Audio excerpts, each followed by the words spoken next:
राजस्थान के धोरों गांवों और सुनसान बस्तियों की कहानियां हमेशा से ही रोंगटे खड़े कर देने वाली होती हैं। आज हम ऐसी ही एक डरावनी कहानी के बारे में बात करेंगे।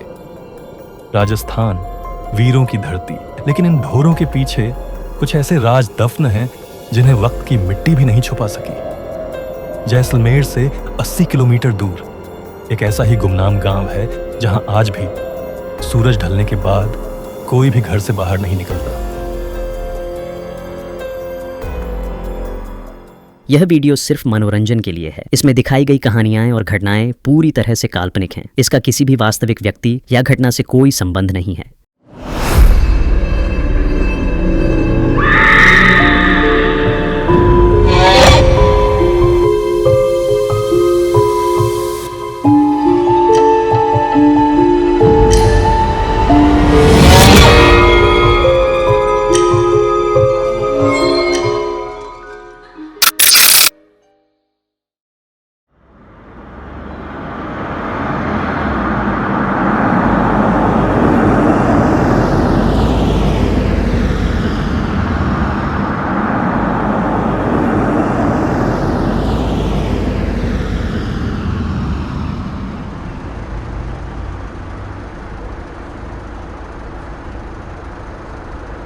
अभय गांव के पुराने दरवाजे से अंदर दाखिल होता है।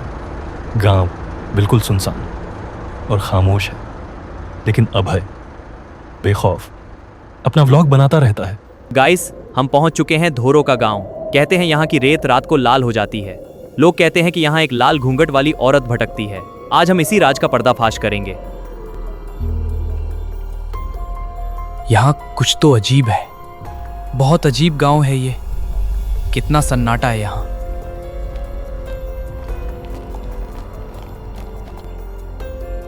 मुझे वहां कोई दिख रहा है। चलो उसके पास चल के देखते हैं।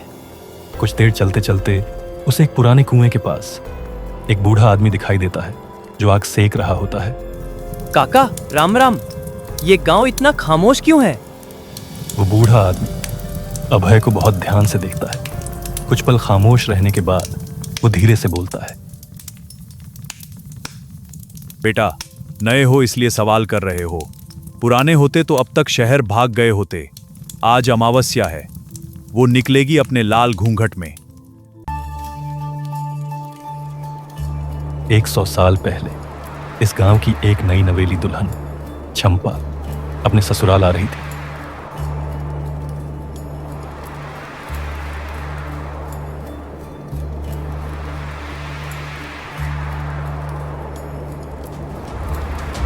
उसका काफिला रेगिस्तान के ढोरों के बीच लुटेरों ने घेर लिया।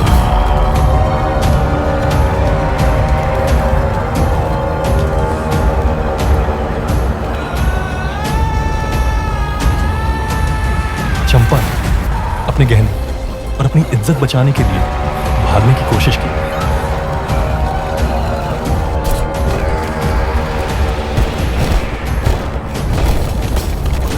लेकिन वो एक गहरे कुएं में गिर गई।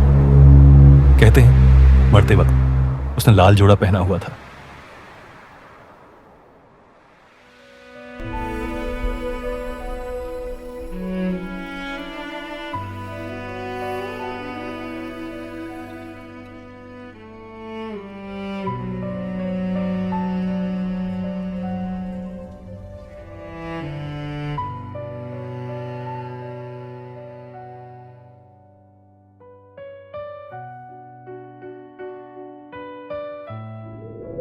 उसका शरीर तो मिल गया, लेकिन उसकी रूह वहीं भटकती रह गई।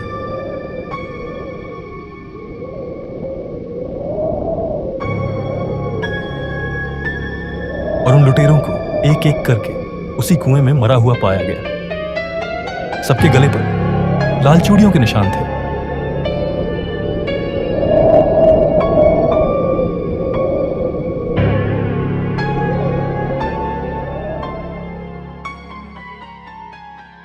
तब से वो हर उस मर्द को ढूंढती है जो रात के सन्नाटे में धोरों पर अकेला निकलता है। अभय काका की बातों को अनसुना करके कैमरा लेकर गांव की तरफ बढ़ जाता है। दोस्तों, ये जगह बहुत क्रीपी है। मैं धीरे धीरे आगे बढ़ रहा हूं। ये आवाजें सुनाई दे रही हैं।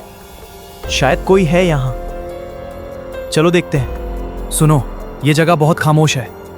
हवा चल रही है, लेकिन कुछ और भी है। पता नहीं, लेकिन मुझे लगता है कोई हमें देख रहा है। मुझे सतर्क रहना होगा। रात के 12 बज चुके हैं। अचानक उसे दूर एक परछाई दिखाई देती है। एक औरत जिसका चेहरा लंबे लाल घूंघट से ढका हुआ है।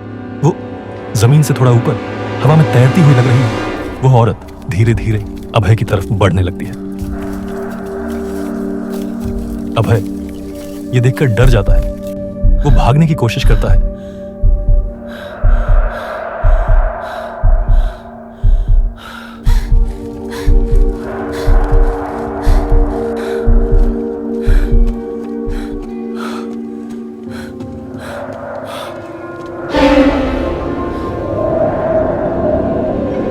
लेकिन रेगिस्तान की मिट्टी उसके पैरों को जकड़ लेती है। तभी उसे महसूस होता है कि कोई उसके कान के पास आकर धीरे से फुसफुसाता है। मेरी डोली का रास्ता कहाँ है?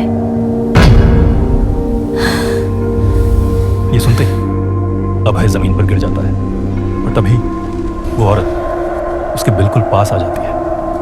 वो अपना घूंघट उठाती है, लेकिन उस घूंघट के पीछे कोई चेहरा नहीं होता, सिर्फ एक खौफनाक अंधेरा और जलती हुई आंखें। तभी पीछे से काका की आवाज आती है। अबे खड़ा हो जा, भाग चलो यहां से। हाथ में मिट्टी लेकर कुछ मंत्र पढ़ते हैं।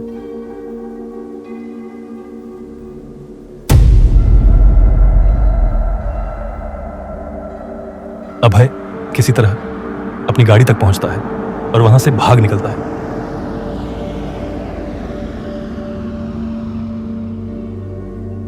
आज भी अगर आप जैसलमेर के उन सुनसान ढोरों से गुजरें तो ध्यान रखिएगा, अगर हवा में इत्र की महक आए या दूर कहीं लाल रंग चमकता दिखे तो समझ लेना चंपा आज भी अपनी डोली का इंतजार कर रही है।